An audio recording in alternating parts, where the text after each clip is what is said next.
Iyak ang China sa balitang ito.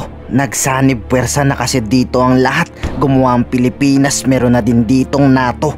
Ayon sa nakalap nating impormasyon, sabay-sabay na sila ditong lumayag at nagpakitang sanib puwersa dito na kung dati 3 lang pinoproblema ng China, dumagdag pa ang isa. Sumali na din ang Australia dito. Ayon sa spokesman ng DND, tinawag daw ito ng Chinang show of force pero tawagin yung show of unity dahil first time daw magsama-sama ng 4. Parang meron na ding NATO sa West Philippine Sea na kung meron man ditong isang maa-attack ay a-attack din ng lahat sa West Philippine Sea. We're just practicing what is allowed under international law. As I said, it's a show of unity.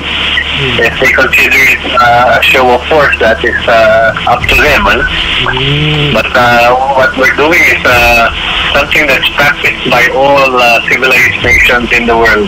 Buwelta pa sa China ng DND, papansin din talaga itong si China. Nagpapaawa pa sa international community.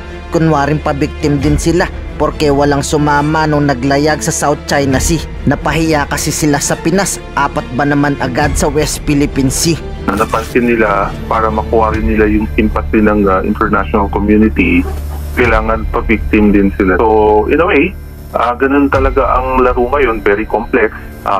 Pwedeng nagpapaawa effect din sila, nag-iiba yung narrative nila. Dagdag pa ng Philippine Navy, tigil-tigilan nyo kakasabi bawal dito China porque dumating 4 na takot ka sa West Philippine Sea.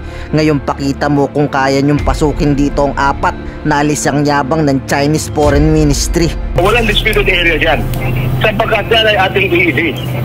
It has already been ruled in 2016 by the Arbitral Tribunal na ang 9-line ng China ay walang visa dyan.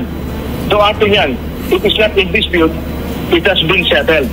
Pagbubulgar pa ng mangingisdang Pilipino, naalis daw ang takot nila sa China mula nung dumating ang 4 na kaalyado. Dahil puro lang naman talaga pananakot dito ang China, pinanis sila ng mangingisdang Pilipino. Ikot-ikutan kami, nirorombo kami, mabilis yung takbo nila tapos bigla lang din hihinto. Hinayaan na lang namin. Hindi mo alam yung gagawin nila eh. Kung tatakutin ka lang ba o tutuluyan ka? Paano kung tuluyan ka? Maproteksyonan natin yung sa atin.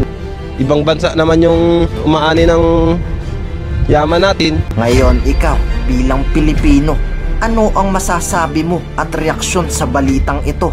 Mag-iwan ka ng komento sa ibaba at atin pong babasahin isa-isa.